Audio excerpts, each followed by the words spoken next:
Well, hello and welcome to Momentous Live, episode 130. I'm Tristan Jutra. I'm Tasia Custody. I'm Grim Williams on a slight audio delay. Oh, and I'm Will Silver without an audio delay.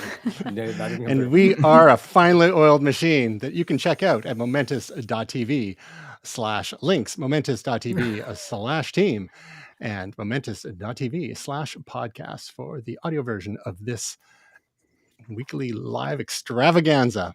Let's start with a little bit of a follow-up. Last week, Tasia, welcome back. We missed you. Thank you.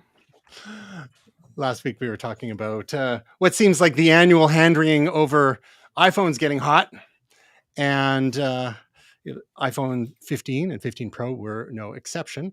And as we theorized and mentioned at the time, is that it seems that this happens every year, and a lot of that has to do with, as we mentioned, when you're setting up a new phone, all of the syncing it has to do, iCloud and otherwise, getting all your apps on there, Spotlight indexing all your stuff, doing all the face recognition on your photos, et cetera, et cetera. And so we touched on all those issues, which is just par for the course. There was wild speculation that the titanium rails on the new iPhone were causing a problem, and rather the opposite apparently is true when it comes to heat dissipation. There were some reports of Instagram causing issues, perhaps with iOS 17, and there have been a rapid succession of iOS 17 updates. I think iOS 17.3 is on its way out soon. Sorry, iOS 17.0.3. So, and that should squash some of the bugs that may have been leading to some of the extraneous heat issues that we've seen that may be on top of the usual ones that we see with initial phone setup as regards syncing and Spotlight indexing and all that kind of stuff. So, as usual, Heatgate is not a thing. Just everyone relax. Your phone might be on fire, but your hair doesn't need to be as well. Tasia, have you ever experienced phone warmth when setting up a new phone? My phone gets warm when it is like in a specific situation, such as docked in standby mode via the MagSafe. However, it just gets warm. It doesn't heat. Like there were people saying like it's too hot to handle, not the show, the phone. And it's like that has not been the case for me. I don't know if it's because maybe I have like my apps auto set to update, so Instagram's supposed to already had a patch for that, or because maybe you've got a 15 Pro, don't you? I sure do. We haven't talked to you since you got that. I know, guys. Look, and it's so big. Is that the Pro or the Pro Max? It's the Pro. Okay. God, you think the Pro Max is going to fit in these tiny little hands? I'm a delicate flower. But no, I haven't. It's just been warm, which I have to say, obviously living in the desert, all my devices get warm. So I didn't think anything of it. And then, of course, everybody came out of the woodwork as per usual every year when there's a new major OS to say things are on fire. Bah. Yeah. Not to say it didn't happen. And obviously Apple has said there is something going on and they're working on that fix. So my recommendation to people is just back up your device, sync your device, and immediately make sure you're up to date on the latest offering of iOS 17. So whenever 17.0.3 is available, if you don't have auto update set, just make sure you update it and see if that makes a difference for you. My general advice when it comes to buying new phone models or installing large upgrades to your operating system, just wait 2 or 3 months. What's the rush? Yep. Typically that is the rule I follow too, is never dive in at the first iteration. Always wait till the first couple of patches come out. And the warmth with the MagSafe, that's par for the course. When you charge via MagSafe, there's a little bit of warmth because it's not super efficient and you get a little bit of battery heat there. That's why it charges more slowly too, because if it charged more quickly, it would be even more heat, which is not great for batteries. Will, when you've ever purchased a new phone or done a large iOS update on your iPhone, have you ever experienced any unusual heat issues? Yeah, no, I definitely have. Like you said, it tends to go away pretty quickly. The thing is, I have found in the past, that if you just kind of leave it alone, it goes away pretty quickly. But it's never been so bad that it's bothered me tremendously. Just let it do its thing. Maybe Yeah. put the phone down for a little bit, or Yeah. you know, like I said, just don't dive in right away for the phone upgrades or the major OS upgrades. Give it some time. Like, why do you want to be Yeah. like a de facto beta tester? Because even when these things are out of beta, they still have some glitches, especially when all the software is getting updated by the various developers. It takes it takes a little time. People tend to be quick to anger on these things, and then we forget about them about a year to 6 months after they Exactly. launch. And then next September, the phones are getting hot again. Yeah. We all have right. this disease of complaining about all the tech in our lives, and we get so irritated when things aren't 100 perfection all the time. Like, it's got to be up Yeah. at 100, and it's just like, have we all lost sight of, like, we're walking around with tiny computers in our pockets? Yeah. Like, let's just take this for what it is. It's cool tech. Yeah. And sometimes there's gonna be bugs, and it's fine, and you don't need to panic. I mean, he's not in favor right now, but Louis C.K. had that great routine. Was it about 10 years ago, where it's like people getting angry at cell phones. He's like, "Would you give it a sec? It's talking to space." Yeah, he was using Wi-Fi on an airplane, and the person beside him was going, "Oh, it says BS. Why isn't it working?" It's like, you're sitting in a chair in the sky. And you the just signal found is out going to about this space. free Wi-Fi Yeah, 5 minutes ago. Exactly. You ungrateful SOB. Oh, Louis C.K. So, Tasha, just one last point there. If it weren't for all that rage, we wouldn't have any social networks anymore. I think that's what they feed on. So we wouldn't want to deny them that. All right, moving on to a little bit more a follow-up. You may recall 6 months ago, Elon Musk and a bunch of other prominent AI and tech thought leaders said, hey, maybe we should have a little 6-month pause on the development of AI systems. Just, things are getting a little crazy here as these tools such as ChatGPT and Stable Diffusion, these image generating apps and video and audio, we're getting into consumers' hands. And I think a lot of the sort of the tech incumbents maybe were caught a little off guard, maybe Microsoft aside, since they had partnered with OpenAI. And some of the cynical or skeptical folks among us were suggesting that maybe this proposed pause wasn't necessarily for the benefit of humankind to try and have a sober second look at these technologies before barging ahead, but it was more maybe it was just to let the others catch up. And wouldn't you know it, that despite all these calls for let's pump the brakes a little bit, nothing slowed down at all. And if anything, things have actually gone a little faster, as we've seen by introduction of new features to ChatGPT in the last week. One of the features with the plugins, set of plugins that were enabled with ChatGPT Plus users a number of months ago, was searching with Bing and ChatGPT 4 or Plus, and OpenAI, after a few weeks, actually disabled that because they were having some issues. And just in the last couple of days, they have re-enabled searching with Bing using ChatGPT. Of course, you can search with Bing using Bing Chat, which is powered by GPT as well. But if you like to use the ChatGPT interface, now you can turn on searching with Bing in there to get some live results. And you're not limited to the September 2021 cutoff date. And pardon the Daily Mail link here. I'm not sure why this one came up. It is also kind of hilarious to see the other sorts of stories and ads that come up in sort of trashy sites like this. But, okay, wait, I have something to add for you. Okay. And maybe this is even more for Will, because I'm gonna name drop his favorite person, Elon Musk, again. Oh no. So, like 10 hours ago, Elon Musk tweeted, "Believe what you see, not what you're told," which is hilarious because all of the AI deepfakes that are going around right now, Tom Hanks, Mr. Beast had literally just reposted a video of him that was going out to all these people about, like, it wasn't him, it was a deep fake of him selling $2 phones or some stuff. And then you've got Musk tweeting, "Believe what you see, not what you're told," from the man who wanted to stop, just put a pause on AI. And it's like, dude, read the room. don't believe what you see, is what I'm saying. 'Cause Unless you, can't be unless of trusted. course you see it in person. So maybe that's the greater lesson there. Uh, And we all got to get off these virtual calls. Oy. Yeah. But some of us live in other countries. How In rude. other new features that have been turned on for ChatGPT, we talked about months ago, the new image features. So this multi-modality. So now you can upload photos into ChatGPT Plus, and you can ask it questions about things. I took a photo of my AirPods Max and said, "Hey, what are these?" They were in the case, and I had trouble figuring out exactly what they were. It figured out that they were headphones, but it couldn't tell the style. And I took photos from both sides. Then when I took the case off, it said, "Oh, that actually looks like Apple AirPods Max."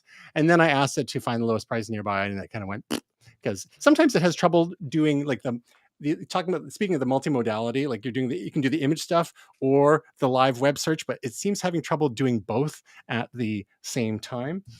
Similarly, Bing has added the DALL-E 3 AI image generator inside Bing Chat. So Bing image generator has been pretty cool, and DALL-E 3 has been pretty cool.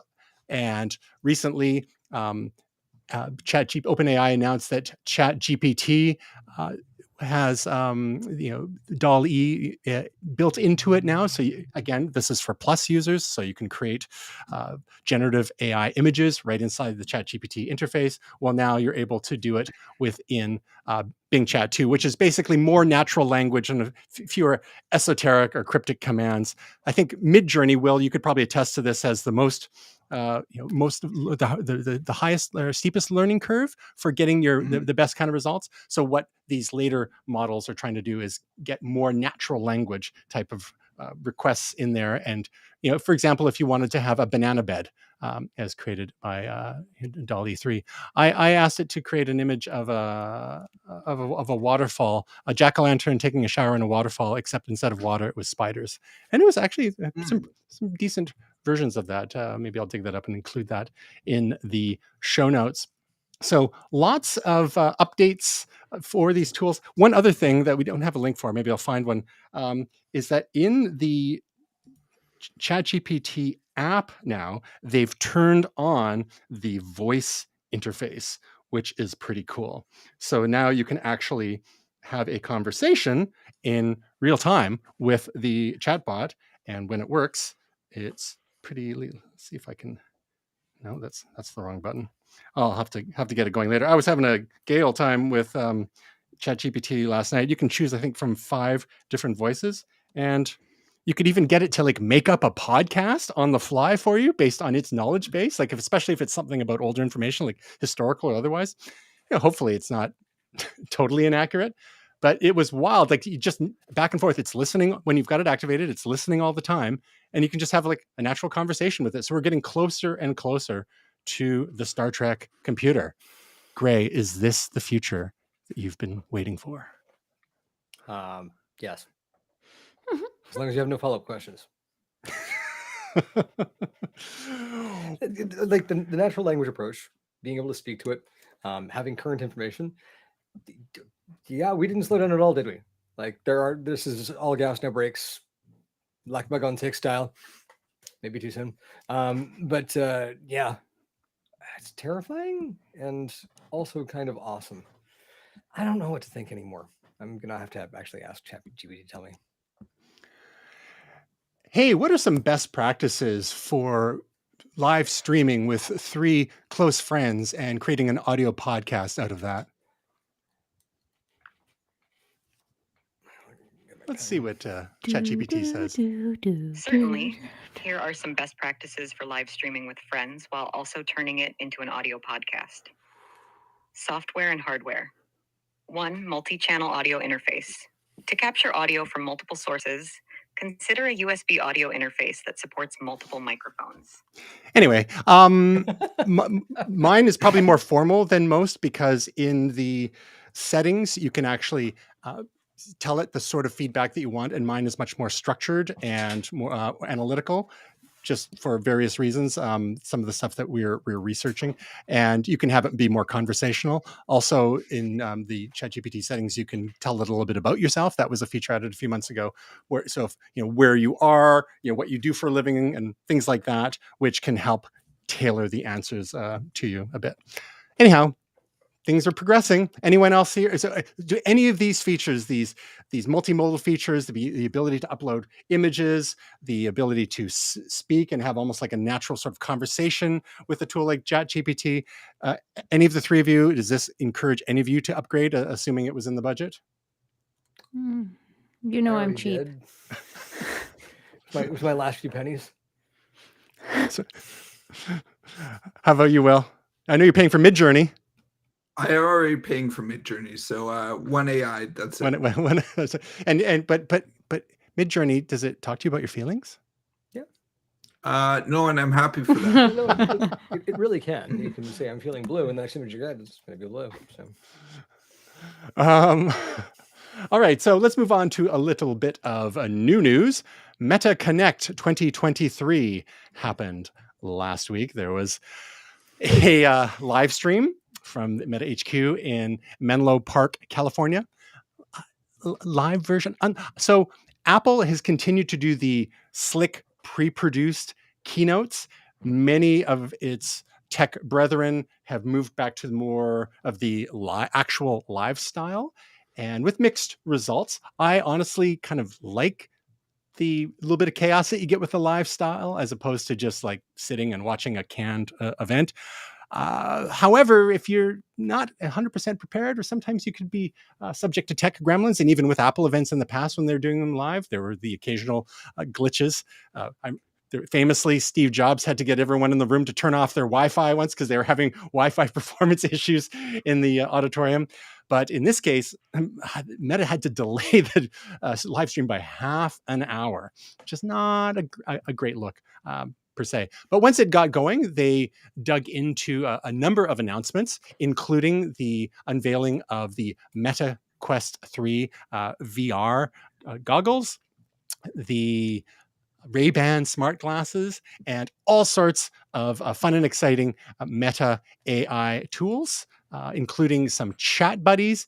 If you, Gray, now's the time. You can finally have a celebrity to talk to and talk about your feelings, and maybe even have Snoop Dogg be dungeon master for you next time you're playing D&D. That's a thing, apparently. So they've recruited these celebrities and influencers to be these AI characters, but it's not necessarily their personalities. Like, they're playing roles, which is a little strange. Like, they've got Mr. Beast in there, but he's not as Mr. Beast. He's playing some other dude. So it's a little strange. It's kind of interesting. But some of the other announcements in the Meta event included the ability to make these generative AI little stickers, which were kind of cute. And then, of course, Xbox cloud gaming. There were a few Microsoft collaborations in here, but doing cloud gaming via Microsoft Xbox on giant virtual screens in your headset, which is kind of cool. And the Microsoft collaborations with some of the AI things as well, since they're doing pretty well there.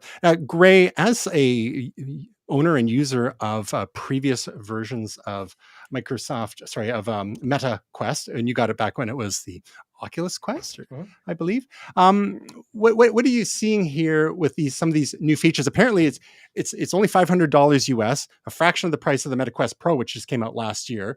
Improved pass-through. Like improvements all around for less than half the price of the Meta Quest Pro, and a fair bit up from the Meta Quest 2 in a lot of ways. What are your thoughts on the kind of specs that we're seeing and some of the features that they were showing off? So a couple of things here. The full color pass-through is a much needed feature. Right now, pass-through is kind of, it's a bit janky, and black and white, fuzzy, and more than once I have not seen the thing that I don't want to hit as I hit it. The wider field of view is good. That will actually do a whole lot for folks who tend to get a little seasick. With the current field of view, just around 90 degrees, it's not bad. It's better than, say, first generation 3D games like Half-Life 2, which had a 75-degree field of view. It made me sick, and I don't usually get seasick for this stuff. The rest of the hardware features, the big one that we were all looking for was full body tracking, and Not yet. not yet. So I think for a lot of folks who have the Meta Quest 2, this is not a push to upgrade. It does things fairly well. It also does PC pass-through. So, I think Meta could have really come out of the gate swinging with better body tracking. They're, possibly turning to third parties at this point. I don't know. I didn't feel really that wowed by this. It seems like their commitment is there, but AI generative stickers, on iOS 17, I can turn myself into a sticker. Hey, who cares? I don't know. Maybe the children will enjoy this, but I think it is the children who are wrong. I think one of the points that Zuckerberg made a few times during the keynote presentation was the accessibility, and at this sort of price point, at $500 US compared to with Apple's future offering sometime, quote unquote, early next year at $3,500 US. So 7 times more. The question remains, will Apple be able to deliver 7 times the value, or even are they even trying? I mean, they're positioning that whole thing, the Vision Pro, as a spatial computing platform, whereas Facebook seems happy to really target this as a consumer-facing device focused on games and entertainment and movies, Netflix, that sort of thing. Where do you see the market actually going? Like, I think it was Jeff Bezos once said, "Your profit margin is my opportunity," and we're still waiting to see if Amazon enters this space as well. Do you think Facebook's on the right track here, keeping it an accessible price point and just doing what they can? It'll get more powerful as time goes on, as the tech gets better and the costs come down, and just kind of let Apple cream the top of the market off in the meantime. And so there are 2 different markets, right? Mm-hmm. Like this is the Nintendo, Xbox, Sony market. This is a toy. It can be used as a tool, but it's not going to have the same sort of features as the Pro models. And looking at Apple's Vision Pro, the feeling that I get when I look at that is the same thing that I felt when I saw the first portable computers, where it's just, this is a different market entirely. They do some similar things, but when we started to see actual portable computing with the same power as desktop computing, 10, 15 years ago, you don't need a desktop anymore. Does any of us here have a desktop? I know we all wanted iMacs, but do any of us have them? So looking at this, like, I have one at work. Yeah. and like looking at the Vision Pro, the spatial computer, it's such an interesting phrase. Spatial computing, reminds me of the Michael Douglas movie Disclosure, where they had that spatial interface, or it's a Unix system in Jurassic Park. There's something there, and I'm just like, what are you guys not telling us right now? I'm waiting to find out. Just a matter of time. One of the other areas that Meta's been iterating on here in conjunction with Ray-Ban is the Ray-Ban Meta smart glasses. And the latest iteration feature 2 round modules on the side of either eye, including a 12 megapixel camera and LED light that flips on to alert others that you're recording, so you can live stream to friends and followers from the glasses. There are more than 150 design combos when you factor in the frame color, style, and lenses. I know that the previous versions were available in Canada, and you can pre-order this latest version in certain markets. I hope they include Canada as well. $299 US for standard lenses and polarized lenses starting at $329, and transition lenses at $379. In the future, they're saying you'll be able to translate text as well, which is kind of neat. And the nice thing about the Meta Ray-Ban glasses is that they look like normal sunglasses, or you can put regular non-tinted lenses in there, of course. Now, Will, you've been a Ray-Ban guy for a while, both you and your lovely wife, from what I recall. At this price point, I mean, we're not totally out of the realm of some sort of mid-range sunglasses. Would you be? What would it take to get you into a pair of these Ray-Ban Meta smart glasses, at least to play with? Free pair. Yep. Cheap, cheap, cheap, cheap, cheap, cheap, cheap. I'm sensing a theme here. Cheap, This cheap. economy's not going to power itself, folks. Come on. I like these things. Like, I mean, What do you, I agree with you in the sense that it's not unreasonable given the price of Ray-Bans anyways. They've been toying around with other variations of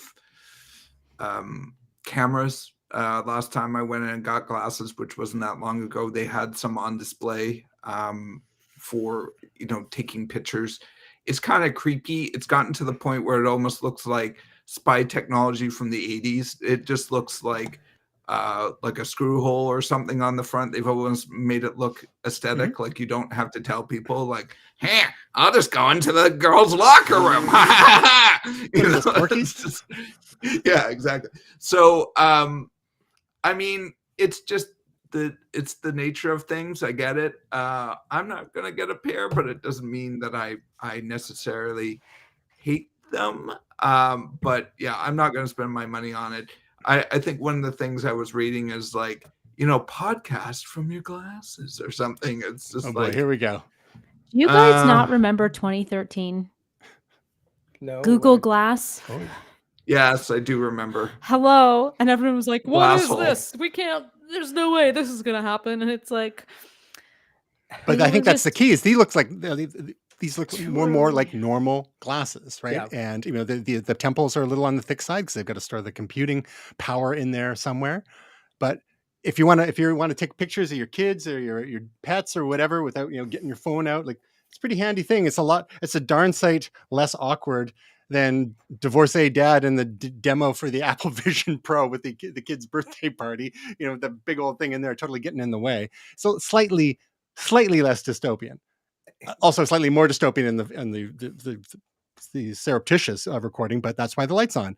I mean, good thing there's no such thing as like a Sharpie that you could like sort of color in that light or like Or a little sticker. bit, a little sticker, a virtual sticker, maybe some black electrical tape to cover that kind of. So you're still going to have glass holes, no matter what. But at least they look like human glasses and not robot glasses. I want these. I actually did a segment with a friend of the show, Lindsay. Where I railed against Google Glass because it was not the right time. It was too early. We take pictures of goddamn everything right now. And it doesn't matter if the camera's on your face or in your hand. You go anywhere right now and you will find somebody with their cell phone out taking a picture. And if it's that we're worried about it being surreptitious, I mean, it does have the LED. There's going to be bad actors everywhere. We've got the guys with the shoe cams doing pictures of people's skirts and things like that. That still happens. Ugh. They're jerks, right? And they're hopefully few and far between. These things, I mean, over the last couple of weeks, I've been around the house going, where did I put my cell phone?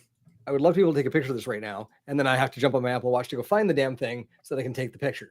And just sitting there and even from a content creator's perspective, what you see now turned into what you can now broadcast. I think it's a really cool thing.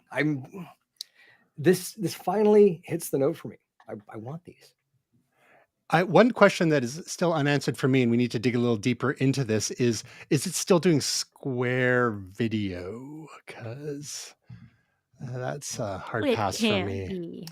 Like, 'cause the last ones did square video 10 because years later, and well, no, like the last generation, they were square video because that was the compromise between portrait and landscape, because so many people are doing landscape for shorts and reels and TikTok and all that kind of stuff, and portrait, so it's kind of like this worst of both worlds kind of compromise. So do you want landscape or do you want portrait?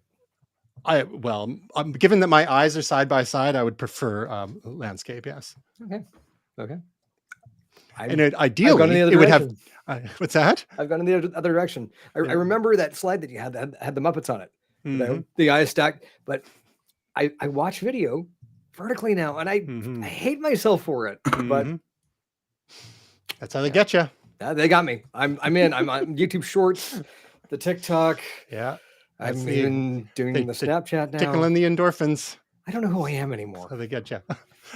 But all's not so rosy in the world of Meta, because they just, apparently the word is they're going to be laying off a number of employees in their metaverse Silicon unit. So we know that Facebook's been plowing at least $10 billion a year into their metaverse aspirations the last few years.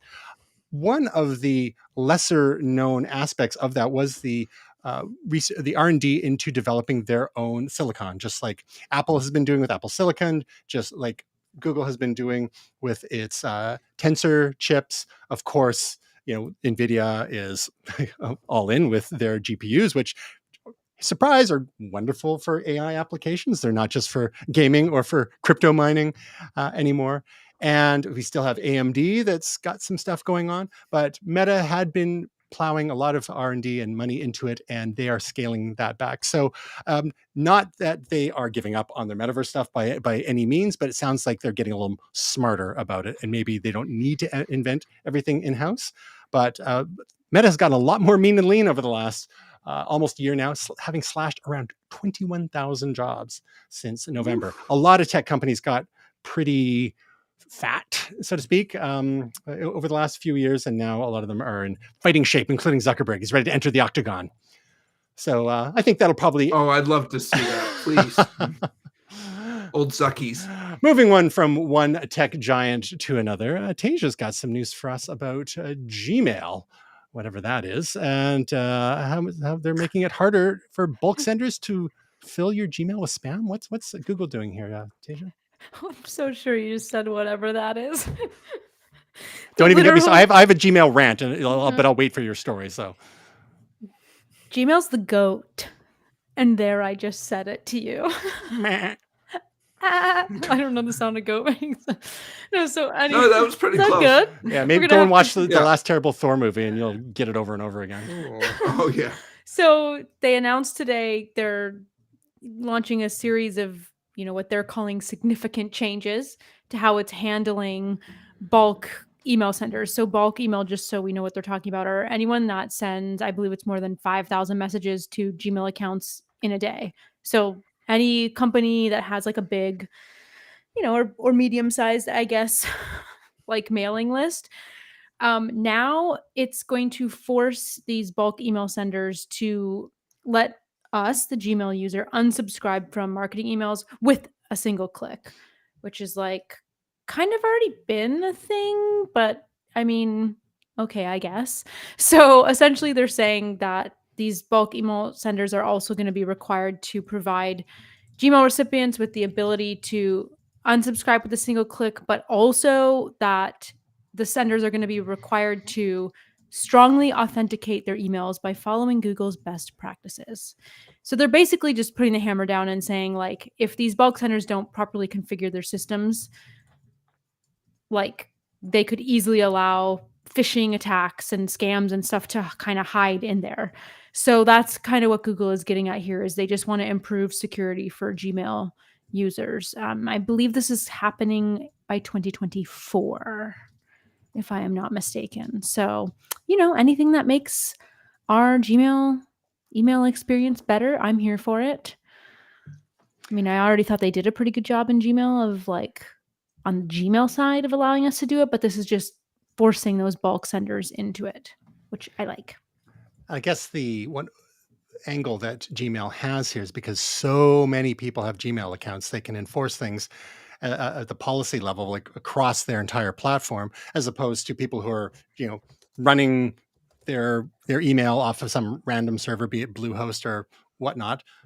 People like me, for example. I think, Will, you've got email running on your own server too. So we're really subject to the availability of anti-spam mechanisms built into our respective hosts. And then on top of that, our respective email clients as well. So this is one advantage that Gmail has here. Now, the flip side of that sort of huge amount of power is that Gmail sometimes will do things like, without asking people, it's like, hey, we're just going to all of a sudden put a bunch of your notifications in this little tab here called social. And next thing you know, there's so many things that are getting missed by you, because a lot of people you get blind to certain interface elements, and a lot of people just stay in their main inbox. So there's some communication issues that can happen there, and Google, being run by engineers, sometimes forgets about some of the human aspects, and especially when it comes to like regular everyday users.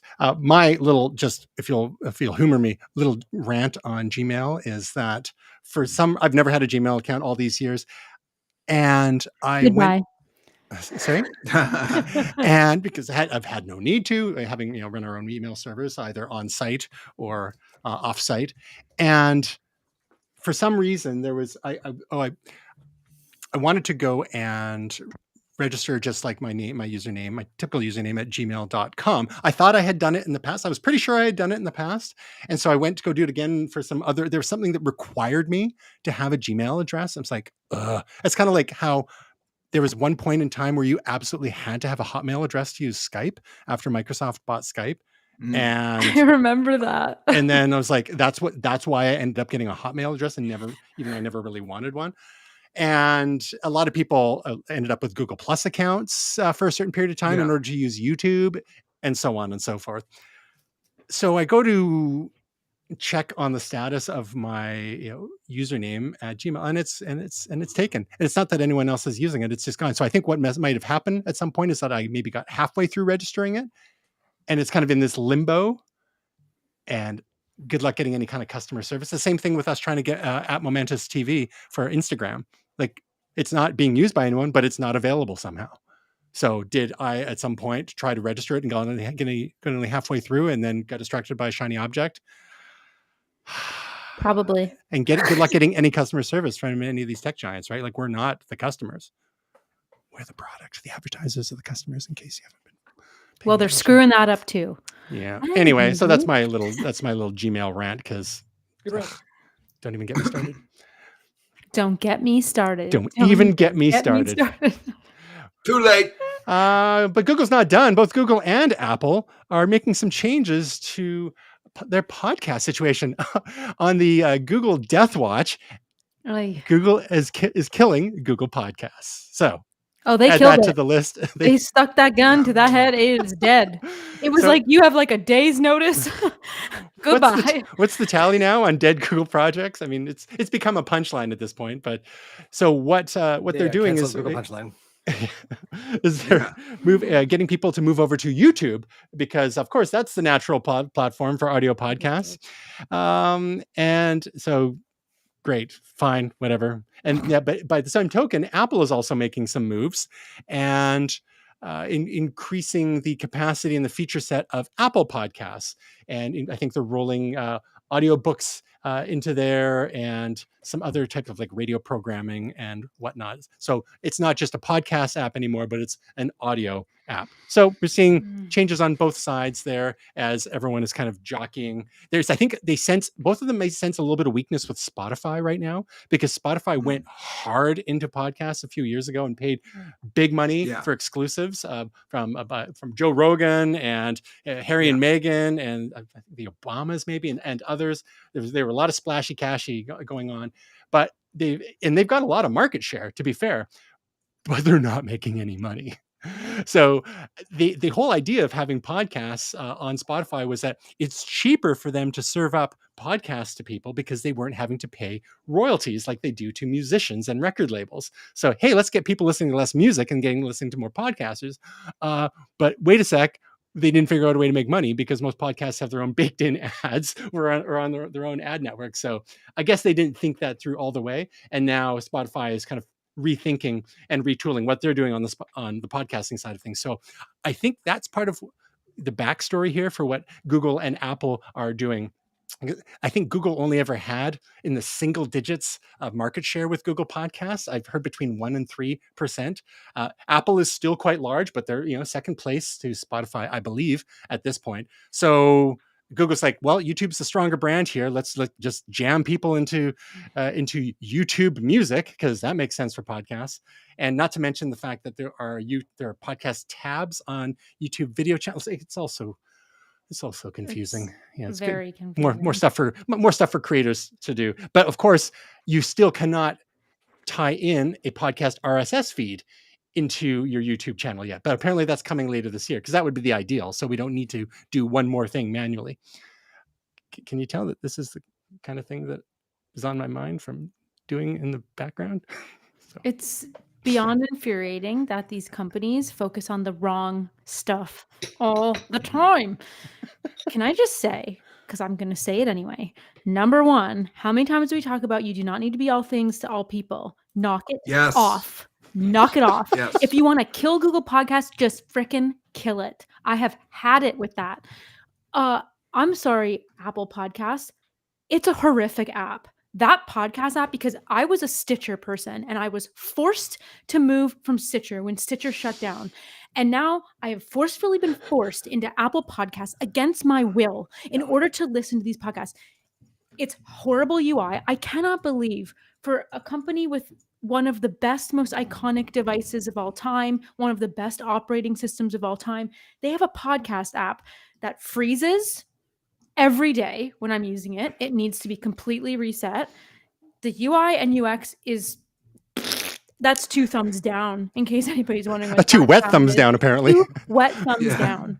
It's awful. And then they're going to focus on this now. How about you just do one thing and you do one thing well? Yes. And it's the same with Preach on. it's the same with Spotify. You own the market in terms of music. And I get it. You want to make your money and you want to whatever. But it's like, unless they're doing these deals, nobody's dedicated listening to podcasts on Spotify that I know. So like, unless you're really, really interested in the Meghan Markle podcast or whatever other exclusive they have, which by the way, that was very short-lived. I'm just not understanding why every app thinks they have to do everything for everyone. Do one thing and do it well, and then you're going to have users forever. Oh, am I alone in this? No, I don't think you No. are, Will.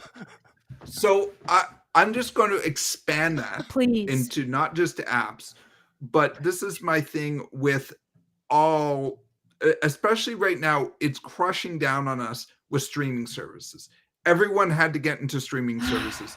And this is this is all coming to a head with some of these strikes, whether it be the writers or the actors. They're trying to get the money out. Like even things like Beyonce and, your queen are getting paid, but the little guys aren't getting paid on some of these Spotifys and stuff. And they still haven't figured out how to get the money out. They want all the content and they have the headliners that they pay and they deserve to get paid. I'm not, hitting on Beyonce or Taylor Swift or anyone, but there's little guys who are, or little girls or whoever who aren't getting paid. And it's not really fair because they never really worked out the business model. They never really, they weren't the geniuses that we thought they were, but they all need to go in and try to kill the other one. Netflix needs to kill Apple. Apple needs to kill Netflix. Disney Plus is losing money hand over fist. All these things are just like trying to get market share with no idea about how any of this is going to sort itself out. Podcasts are the same thing. Streaming music is the same thing. By the way, Apple jumped in a couple of years ago. Like all these things, like why do you need to be in every single space? Why can't you just do really well at the thing that you do and try to get everyone into that thing?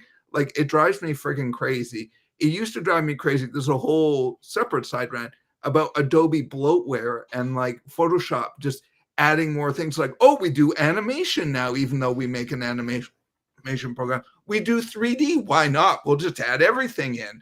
And it's like, now they're starting to strip some of that crap out because it's too bloated. So they're getting rid of the 3D functionality in Adobe. Because people like us I'm need to with you. speak up, Will. Yes. You know what's really going to grind your gears? Netflix is about to up their prices again. Yeah. And it's like, you're going to Sayonara. be friggin' kidding me. You are freaking Yeah. kidding me. And this was supposed to be better to cut the cord. And We're now all we've got paying to more. subscribe to 4. It's the same as cable. Just get cable. And then with them adding Like- ads, if I wanted to watch effing television, I would have stuck with television. But they have to do that to get the money out. It's the same with YouTube. It's the same with Apple's looking at that, but also Disney Plus is looking at. They're all looking like, how do we make money? We got this beast that's consuming all of our resources. And by the way, no one's getting paid properly. So all the reruns and all that, nobody's getting No. paid. Where the model was based on 24 episodes for TV. Now there's 8 episodes. How do the grips and all these people get paid? Whatever. Just dominate the marketplace and we'll figure out how it all works financially. Once we're kings, we can do whatever we want. The problem is like Google, Apple, Netflix, all these guys are going after all these spaces. It's like could you guys just focus on one or two things that you do well? And it's like the consumers don't like it. I don't like it. Stop. Agreed. Wow. I could have smoked. Thank you for entertaining our side. I could have smoked an entire cigarette at that. But if I And Will and I smoked... would like to take this opportunity to announce our newest podcast, Side Rant. Side Rant. Yeah. That's a good name for a podcast. We just keep it taken. Tasia, if I may go back to the podcast player point for just a moment, I would highly recommend Overcast by independent developer Marco Arment, who is one of the original developers at Tumblr. He also was the original developer behind Instapaper, which was a little article saving app back in the day before he sold that off. Overcast is the gold standard for Mac podcast players. Maybe second only to Pocket Casts, and the key advantage that Pocket Casts has is that it's cross-platform. There's an Android version for it as well. So if you go back and forth between iOS and Android, that you can sync up that way, and that is one of the obvious advantages that Spotify has as well, having client applications for both iOS and Android. But if you are all iOS all the time or most of the time, I highly recommend Overcast. It has lots of granular controls, including speed, get you up to 3x, but with smart speed, which reduces the gaps, the silences, you can get up to like 3.5x if you want. Just get all that information into your skull as you rapidly try to catch up on podcasts from April. So that's not my momentous pick, but it's just you don't have to suffer. I've been off of Apple Podcasts for years now, and I've not looked back. And Stephanie's the same way too. It's disappointing, I gotta say. Yeah, I agree. Like, I prefer to use first-party apps when possible, just because of the integrations it affords. But Overcast is one of those exceptions for me, where it's just so worth it to not use Apple Podcasts. Oh, okay, let's all catch a breath. And speaking of podcasts, we all know that governments love to government. And we've talked about a little bit about Bills C11 and C18, and now the CRTC in Canada is implementing some of the aspects of the Online Streaming Act, which requires streamers like Netflix to contribute to the Canadian content system.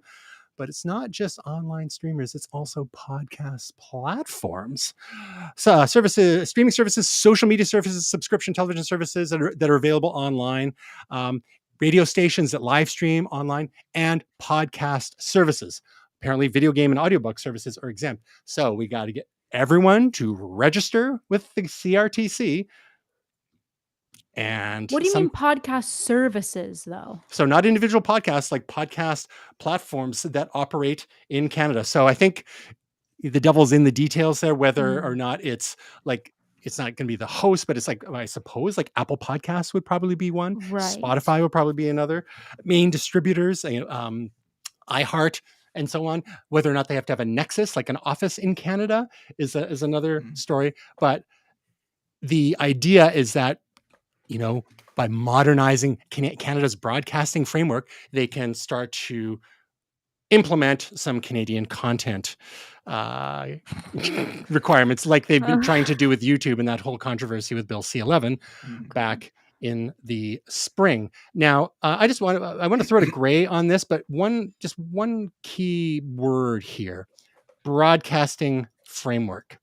And I just want to mention that broadcast refers to the use of public airwaves that are the spectrum licensed by government for over-the-air television and radio signals. We are now in the age of the internet, and again, governments want a government, and this is a case of scope creep, in my opinion. Not to poison the well here in the discussion, but I think that is one key aspect of this. Of course, because Musk is going to Musk, he chimed in and saying, Trudeau's trying to crush free speech and blah, blah, blah, blah, blah. Of course, now he was retweeting something from Glenn Greenwald, who is an independent journalist in the States, who was one of the fellows who helped break the Edward Snowden story back in the day. Some people have a love-hate relationship with Greenwald as it is, but there are some concerns there when the government's weighed in. And of course, some people, as soon as Musk says something, they're going to take the opposite side of it because that's the way people's brains work. And there's also an article in the Toronto Sun which actually argues for, actually some of the provisions in the guidelines here could very well lead to government censorship of podcasting platforms. Again, with the good intentions, like Canadian content and all that, like they're trying to do with YouTube. Many YouTubers are actually against that whole framework. So again, some people are going to see an article in the Toronto Sun and just kind of tune out. But I think it's important for us to kind of look at all sides of this. So Gray, at first blush, when you see the case that's being put forward by the CRTC, the framing of the announcement from the CRTC in trying to modernize things and adapting to changing circumstances, broad engagement and robust public records and all these kinds of things. Again, making sure that it's not individuals that have to register, it's just the services, and et cetera, et cetera. What's your initial take on this? Should we be concerned, or is this much ado about nothing? I don't think there's a whole lot to this right now. It seems like we've got some registration going on. There's been it doesn't look like there's any intent to control, just to monitor. And most people already can come control. The thing that I find interesting here is broadcasting services. A number of public libraries have podcasting suites and allow for users to publish their podcast directly from those spaces. Our public library is going to have to register. And the question that really kind of stands out that I don't know that we're asking right now is, will these services be liable for what people say on their podcasts? And that, I think, is that's the unanswered question. Mm-hmm. Like, why else are we doing this? Do we just really need to know where people are, or are we knowing where people are and what they're doing because we're afraid of what they're going to say? Next thing you know, they're going to want us to register our guns. Or our cats. Yep. Well, Catling gun. Speech is a weapon, so some say some. So, Tasia, do you have any opinions on this? Well, this is just kind of like the next iteration of, do you guys remember a part of our heritage commercials? Oh yeah. So for any Canadians listening, you darn well know what these are. And like nobody here in the States know what I'm talking about. And I'm like, doctor, I smell burnt toast. Like nobody knows what I'm talking about. And I just want to be like, we grew up with the CRTC. Like you have to have so much Canadian content. And I also believe that covers commercial content in a broadcast in Canada. Mm-hmm. And it just is normal. So I feel like this is kind of the government being like, oh, this new, and I'm putting quotations around new thing, podcasting, like we got to do the same thing here too. I don't think they really once again, just like with Bill C-18, I don't think they really understand what it is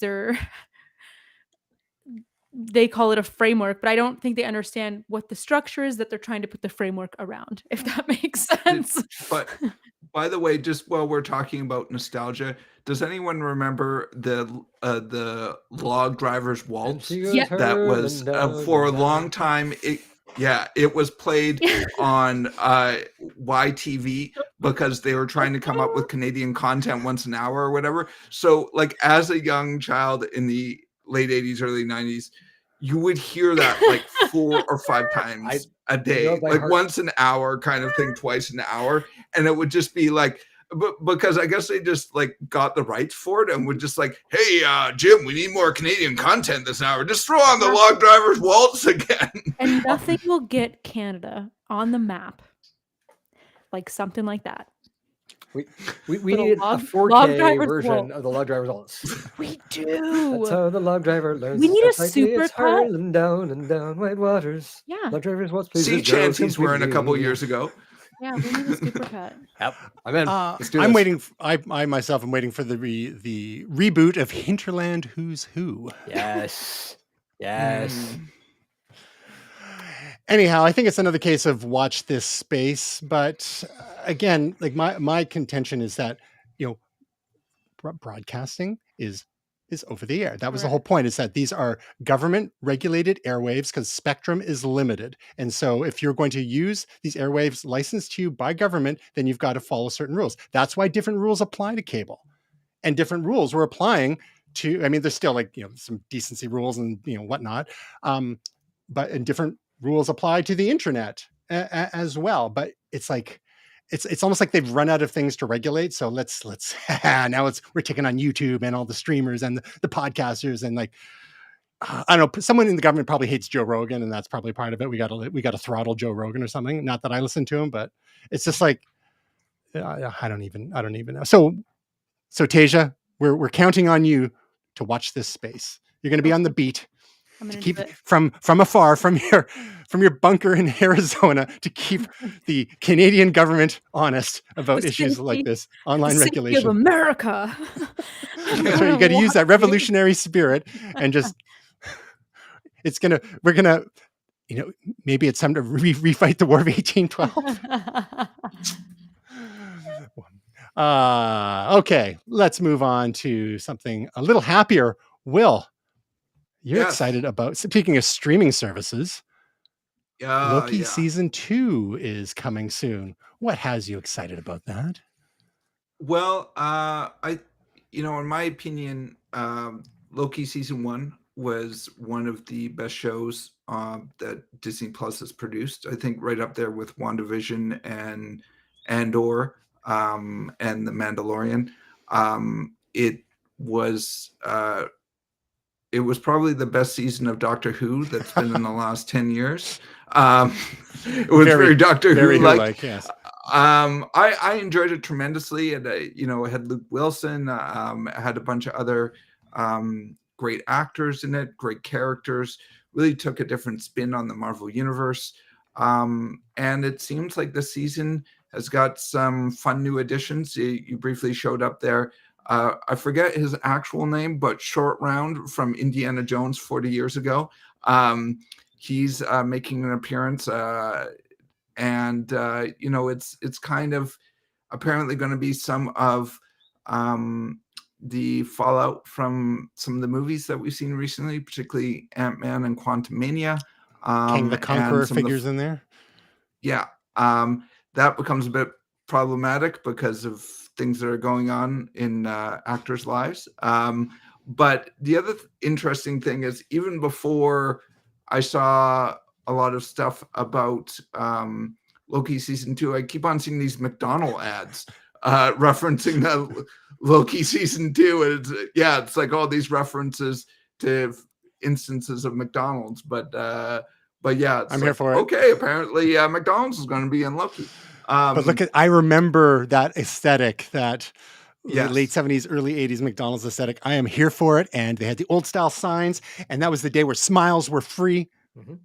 Yes. Loki's bringing back free smiles. Well, apparently they said it's not just product placement, it's where she can have her smile, Sylvie. Oh. So, yeah. So anyways, I'm there for it. I'm trying not to watch too many of the breakdowns of trailers or anything like that. So I'm super interested in it. We'll just have to see where it goes. Speaking from things in the past, one thing that I'm looking forward to is the return of Moonlighting. Not a reboot, but the original series that are coming to Hulu in the States, and hopefully that means they'll be coming to Disney Plus in Canada. For those not familiar, it ran in the mid to late 80s, starring Bruce Willis and Sybil Shepherd. This was really the launching pad for Bruce Willis. Shortly thereafter, he went big time with Die Hard, and then he was kind of phoning it in for the last season or two of Moonlighting, which is sort of a shame. But it was one of those classic comedies where there was a lot of will they or won't they for a while. The chemistry between them was undeniable. And it was, I have fond memories of it from the late 80s myself. So apparently it was stuck in limbo for a long, long time due to music licensing. So a number of shows that came out back in the day that had amazing music, but the digital rights were never even a glimmer in the streaming services' eyes at that point, or the music publishers' eyes. So Tristan, I think you and I were talking to a friend of ours, friend of mine, Zach, friend of the show, let's say. And he was mentioning that the Wonder Years is a big problem. It's never been re-released other than one Time Life DVD version or something like that. It's not on any streaming services because it had so many licensed songs. Each episode kind of featured a licensed song from the 60s or 70s. So that's a wonderful show. The Wonder Years. I mean, I grew up on that show, reruns and the live version. So it's super sad. But yeah, it's just one of the things with some of these WKRP in Cincinnati suffered that fate as well, because it was riddled with so many hits of the time, and again has been caught up in licensing hell for ages. So perhaps what some of the producers could do is use AI to recreate some of these tracks, such as what one prominent online fellow, Andy Bio, who's had a blog called waxy.org for years and years. And I guess he was inspired by watching the Roku Weird Al Yankovic sort of pseudo biopic, and was thinking about the one scene in the movie whereby there was apparently like Weird Al has some sort of acid trip and writes a song called "Eat It," but then Michael Jackson goes and does a parody of it called "Beat It." So that is like how they position that in the movie, apparently. So, inspired by that scene in the movie, what Andy Bio did is went and took a whole bunch of Weird Al covers of Michael Jackson songs, and using an AI model replaced Weird Al's vocals with Michael Jackson's vocals. Nice. And the results, they're a little uneven, but some of them are wild. And "Eat It," Michael Jackson singing "Eat It," I am here for it. It is one of the best ones there. So we'll leave a link in the show notes for anyone who wants to go and listen to Michael Jackson singing Weird Al songs. It's a treat. We're on to our momentous picks now as we skid into the last few minutes of our show. Tasia, what's your momentous pick? Well, late night is back. And as better such, for worse.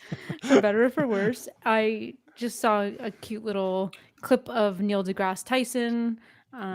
He was on The Late Show with Stephen Colbert, and he just kind of talked about very enthusiastically how AI is all around us. And he kind of squashed a few of the fears that people have about it and had some fun things to say. And I just thought it was like a really good segment. Take 7 minutes, or if you're Tristan, watch it in triple time and take like 3 minutes. Easy. God. I only watched it at 1 1/4 speed because. Oh, that's pretty good. I know, seriously, but it was just a cute little segment, and obviously they can't really have actors on their shows right now. So, but he's always a really good guest and just enthusiastic about everything. Now, how accurate was he? Because I find sometimes that Neil deGrasse Tyson does best when he sticks to astrophysics. He was accurate in that he spoke about, like, everybody really only got fearful when all of a sudden ChatGPT can write your essays, and then people were like, wait, what's going on? And he was like, dude, we use this in everyday life. Like, we've been using AI in so many applications, and he does a good job of breaking things down for the noobs, like the people that don't really understand it all. So it was just a really quick chat, but it was good. So if anyone has any concerns about, will AI kill us all? Talk to Neil. Talk to Neil. Sounds good. Oh, Gray, your momentous pick. Arc Browser's 2023 event. What in the dickens is that? Oh, Arc Browser, the web browser. Yeah. Okay. Do tell. They had an event for a web browser. They did. So they've been working on some AI features. Like a lot of folks, I think they were looking at AI and going, like, does this really help that much? And so there is a new set of features called Arc Max, which you can basically, if you update your browser and type Max into the command line, it will unlock a number of these features. And basically what they've done is just find ways that AI can sort of speed up your day. It's not doing anything incredibly, universe changing, but say for example, restaurants, they'll take all of the reviews and summarize them very quickly just by hovering over the link, and within 5 seconds, boom, you'll get a summary there.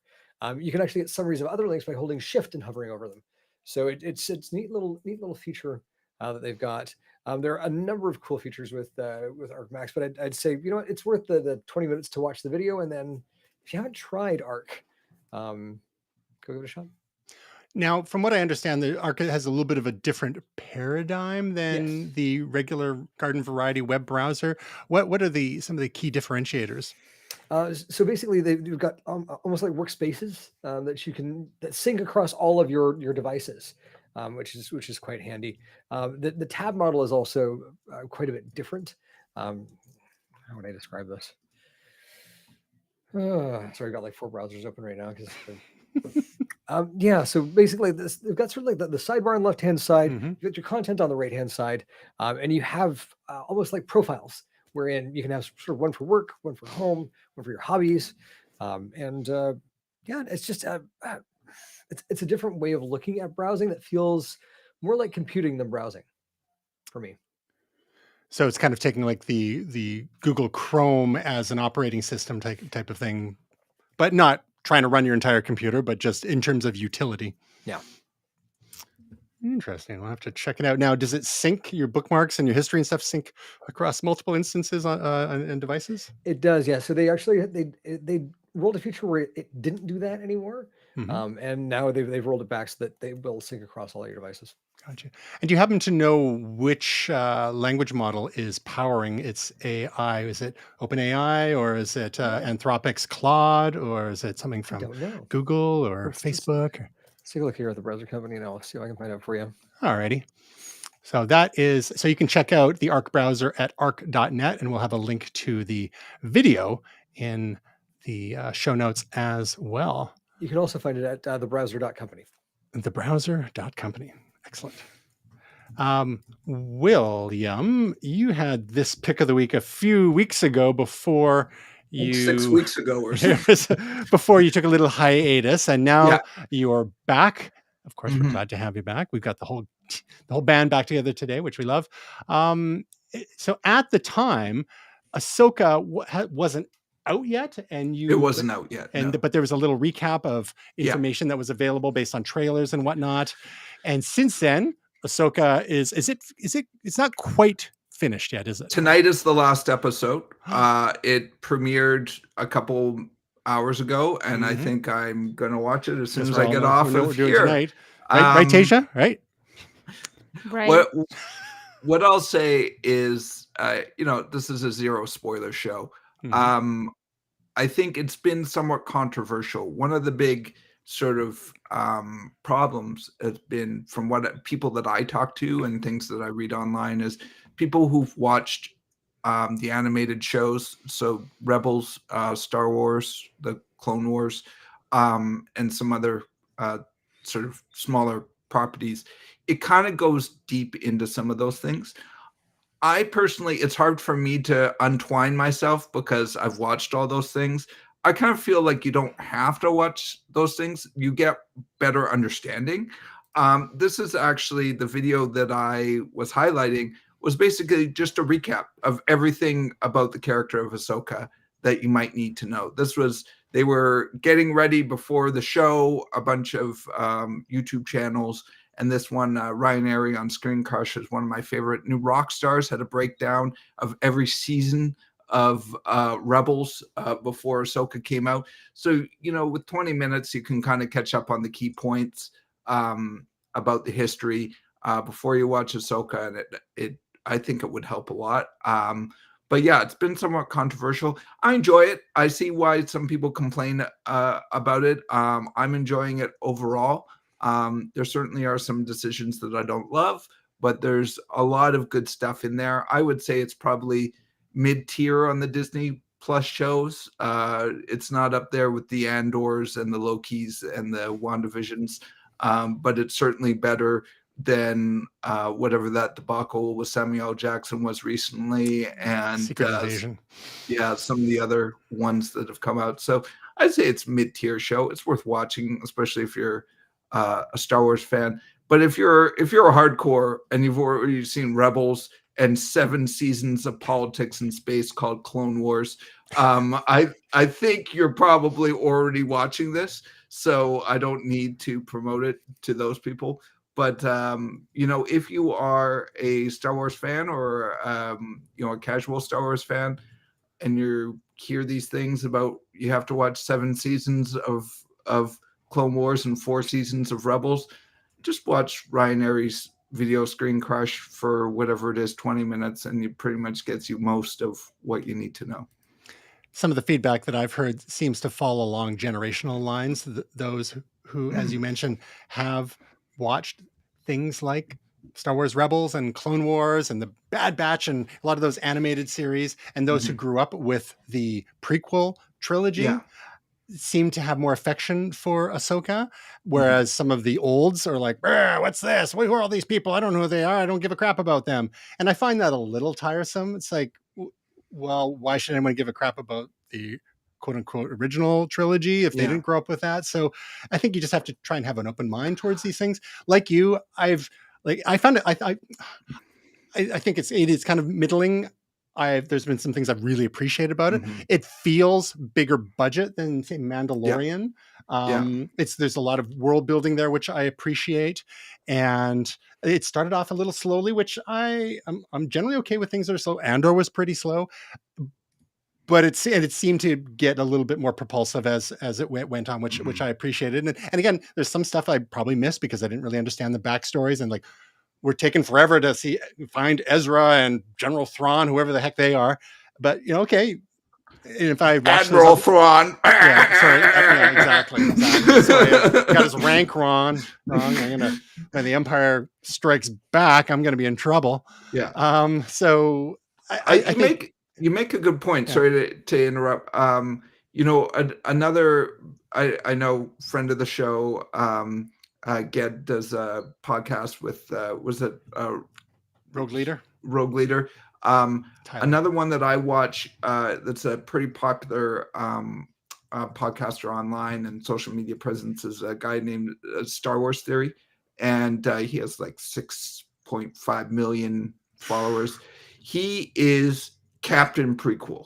He is like he's like 35 or something like that. He grew up in a world with the prequels, right? So he was a kid. So he loves Anakin. He loves the prequels. He sells merch. He has a hat that says, I love the prequels. So it's like he is not one of the olds, as you said. And it is a bit of a different generation. So there's, and one of the things about Star Wars is that most people who have any kind of love, even a peripheral love of Star Wars, not like read all the books, all the deep lore books, played all the video games, even people that have just watched the movies. Star Wars is sort of everyone feels ownership of it, right? And when you can't understand, it's inaccessible, you get angry. Oh, what do you mean I have to watch 7 seasons of the Clone Wars? Not my Star Trek, Star Wars, rah. Yep. So it's just like, slow your roll. I think you just need to calm down that there's something that you don't understand. Like, if you don't understand it, go look it up. So by way of a shout out, we will include a link to Rogue Leader's YouTube channel. That is Tyler, who's a friend of the show, Ged Smythe, and Tyler and Ged do the breakdowns of each of the episodes of Ahsoka and pretty much all the other Star Wars series that come out. And on Ged's channel, they were doing things like The Last of Us and House of the Dragon. So between Rogue Leader and Ged's channel, Fabulous Flicks, they've got all sorts of great rundowns there of current and past shows. Very quickly, my momentous pick this week is an interview between Lex Friedman and Mark Zuckerberg conducted in the metaverse. And this is not the metaverse that we've been demoed thus far from any platform, including Meta's. This is like a next gen R&D thing that's being done. It's a proof of concept whereby they've done very intensive scans of both of the individuals here. And Lex Friedman is an AI researcher, and he's interviewed tons and tons of people, like hours-long interviews. Everyone from Wolfram Research to people like Elon Musk to Zuckerberg to like all sorts of scientists and thought leaders and all sorts of folks. But again, deep dive interviews. So with this one, they scanned both of them, this intensive scanning process. Again, just their head and shoulders, and you've got to check it out. This is one of the very few instances where they have overcome the uncanny valley in my mind. The nuance, the detail in the face, the facial expressions, the skin, the eyes. It's not 100% perfect, but it's like 99 as far as I'm concerned. And it's, they don't have the full body yet. That's a whole different thing. And it's a lot more computational power required to accurately map and have, and track all that sort of stuff. So they're focusing on what they can on the essentials for now. If I had one criticism of the presentation of this this interview, was that as it goes along, they actually put a 2-up shot on screen, but the way it's done, it's like they're not actually looking at each other. And I think it would have been more effective to have side views of them, like a wide shot every once in a while for the 2-shot, and then just cut back and forth to the solo shots like they do at other points in the interview. But once they really lean into the 2-up shot, I find it doesn't work as well because their eye lines are all wrong. But other than that, just the fidelity of the facial movements, the blinking, the mouth as they're speaking and whatnot, it's probably the best thing that I've ever seen. So I would that's my pick of the week as we advance forward with these digital recreations. We've looked at what was the was it Google, was it called Starline, was the chat the whole booth with the scanning and all that kind of stuff in real time. It's sort of like this, except you only have to use a VR helmet once you've done the initial scans. You don't have to have a fancy booth for it, but it's all the same kind of idea. So that's my momentous pick. All right, and then our projects this week. Will, you did not, yours isn't out quite yet, so we're going to catch it next week. No. All right. Yeah. Tasia, tell us about your video this week. I dropped a new bonus video today because you can never put out too much content. And anywhoozy, go spend some money because there's another Prime Day coming up again this year. It'll be October 10th and 11th. And this time, instead of calling it, last year was Amazon Early Access. And this year they're calling it Prime Big Deal Days. And I kept referring to it as Big Day Deals. It's just a very confusing mouthful. Anyhow, sales are already happening now, and I run down a whole list of things you should keep your eye on in terms of tech on these big deal days, I guess is what it's called. But that's my video. What are you looking for when it comes to deals this year, Tasia? I'm actually looking for some more production stuff. I want to get a second camera. There's a light that I'm looking at. There's a microphone I'm looking at. So there's like a few things. I've set up my price tracking tools. So that's another tip for everybody. Set up those price trackers and see when it dips the lowest and make that purchase. Gray, what's your favorite price tracking tool for Amazon? Camel.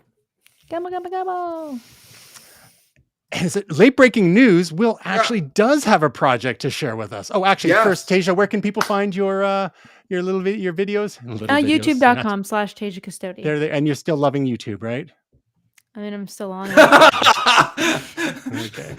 She bit her lip there. I don't know if you could see in the audio podcast, but still psychically pushing she the bit her lip. content. I did.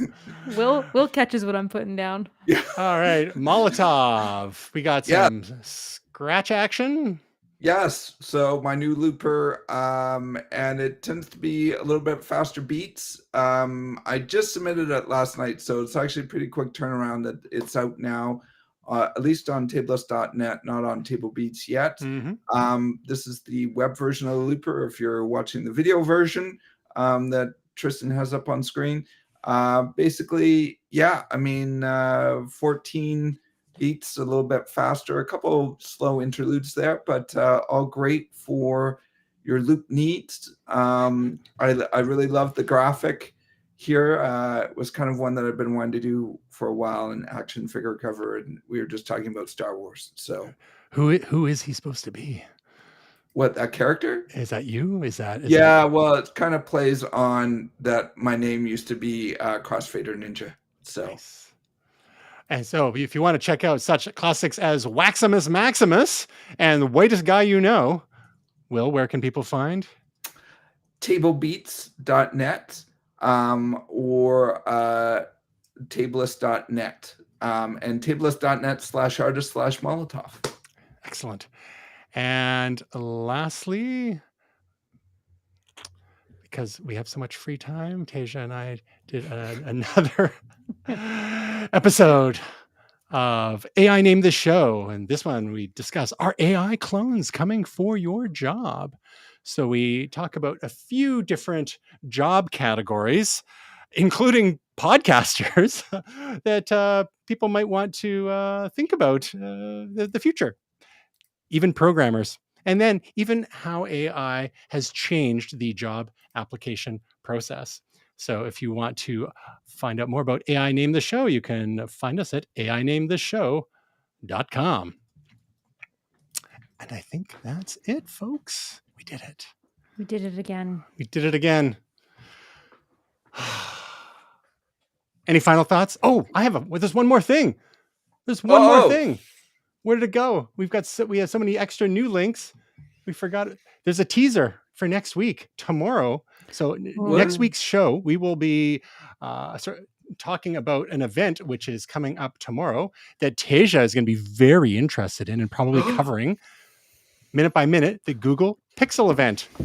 That is Wednesday, October 4th. So basically, in classic Google fashion, the most anticlimactic event of the fall, where everyone knows pretty much everything about the Google Pixel 8 already.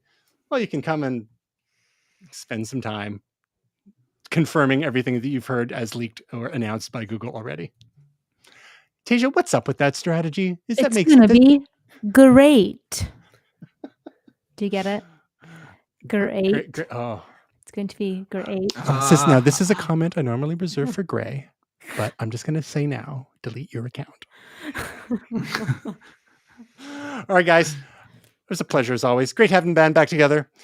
If you want to find out more about us, follow us at momentus.tv/links and momentus.tv/team for our individual socials, and the audio version of this thing at momentus.tv/podcast. And other than that, until next time, we hope your week is truly momentous.